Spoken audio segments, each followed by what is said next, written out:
Hi, my name is Megan Dales, and I am here from the Northern Arizona College Resource Center, and I am going to be talking to you about FAFSA next steps. So now that your FAFSA is complete, what do you do next? So step one is going to be to review your student aid report. Your student aid report should be received in about 3 to 5 business days after completing your FAFSA. You will be alerted by your email. So the email that you use to complete your FAFSA is going to be alerted that you have your student aid report. You need to review it and make sure that all information is accurate, particularly your social security number and date of birth, your contact information, your parent's social security number and date of birth, and your school selection. So over to on the other side of the screen, you can see here just an example of student aid report. It's essentially a transcript of everything that you reported on the FAFSA.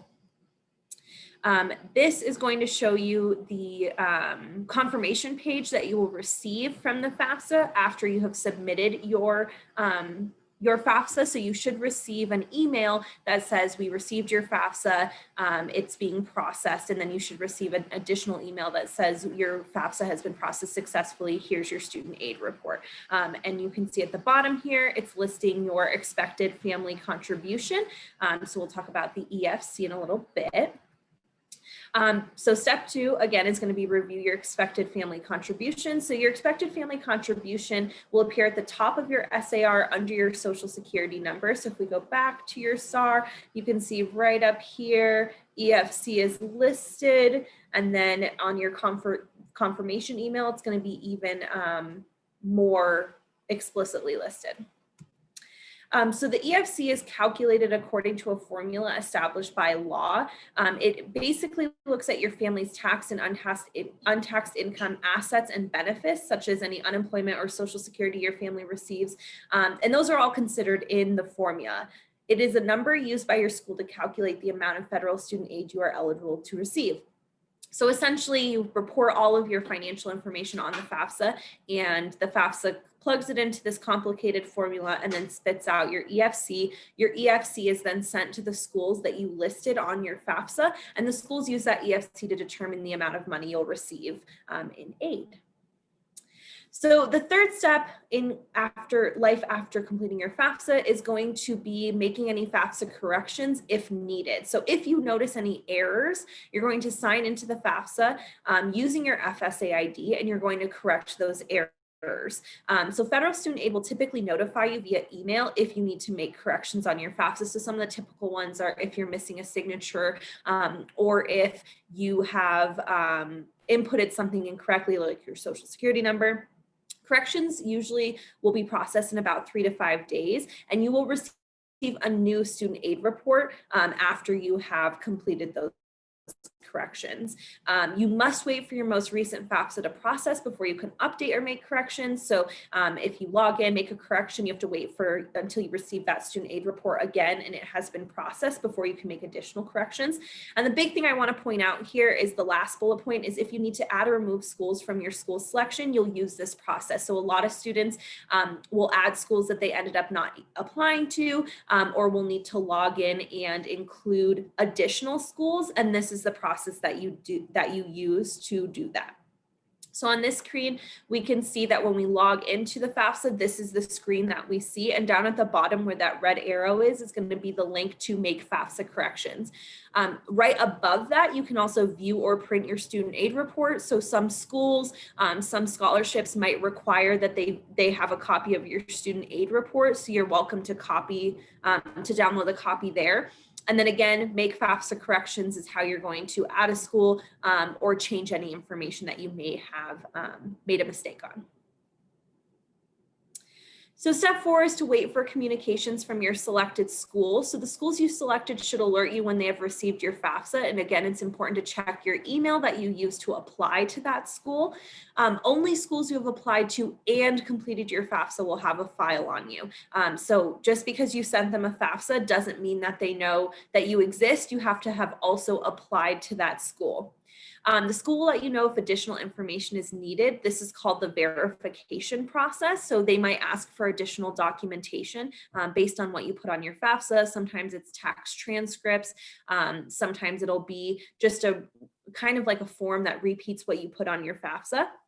After you have supplied the additional documents, you'll receive your financial aid award letter. So this step is really important. You will not receive your financial aid award letter until you have completed these verification documents.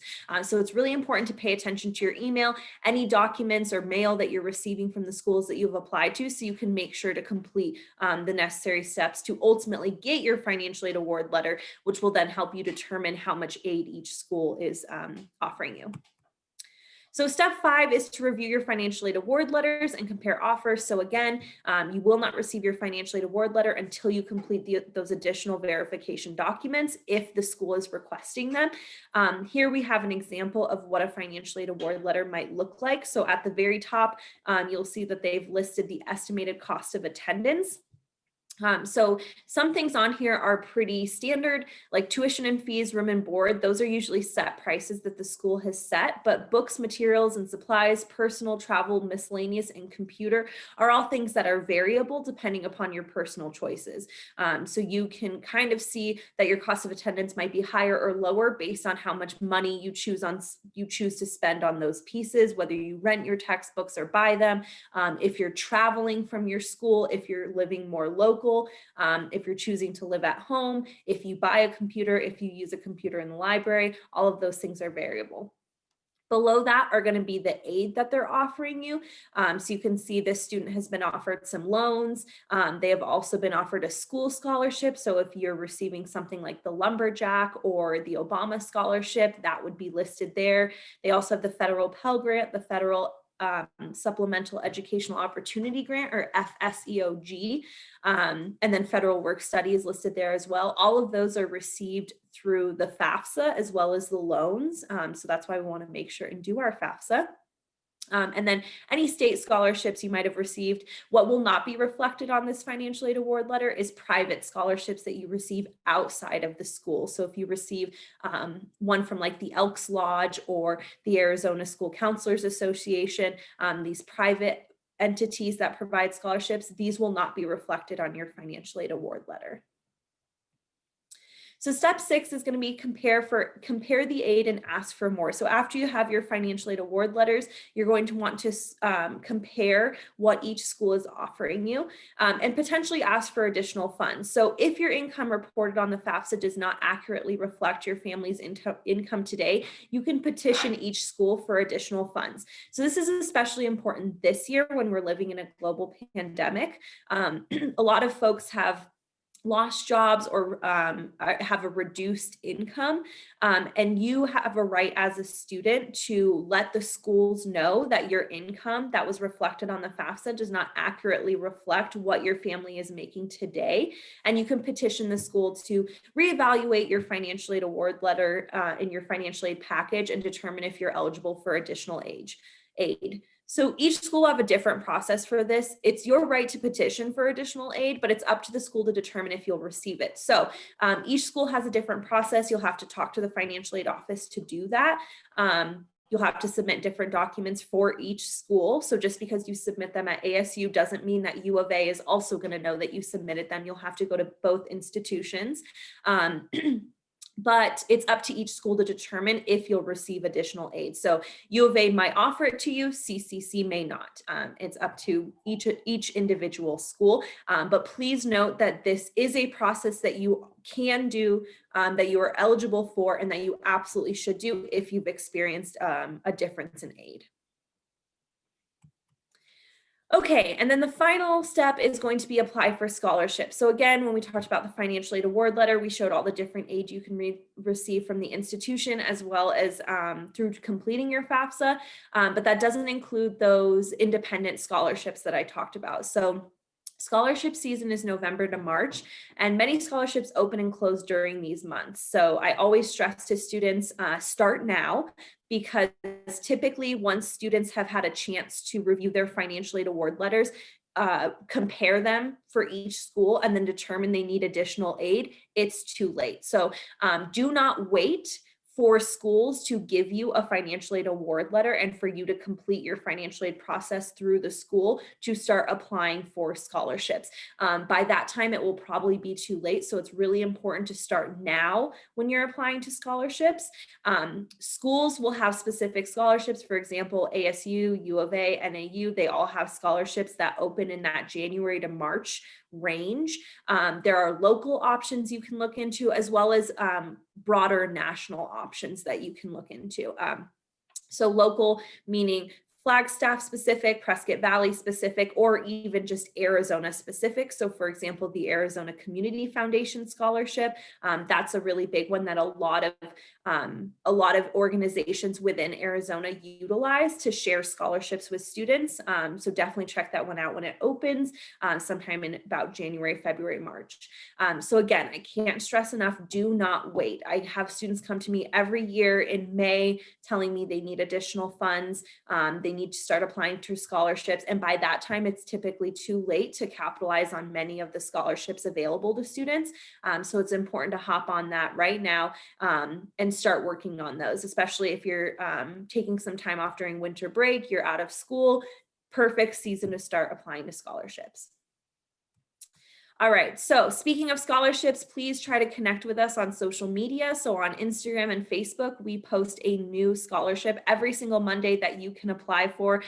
We try to find scholarships that most any student can apply for. You can also check us out on TikTok. We host, student-specific population scholarships on there as well. And then if you have any questions at all, please feel free to email us or call us.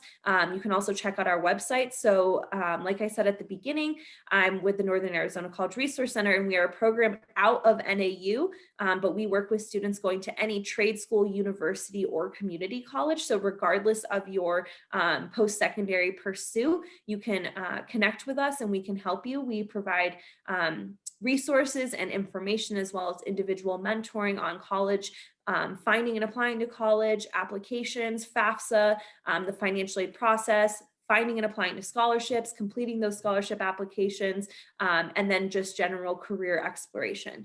So please come chat with us. I did actually have a typo on here. Our number is 523-1803, so 1803. You can connect with us there, but I'm sure most of you don't really like to pick up the phone. I know I don't, so please feel free to send us an email.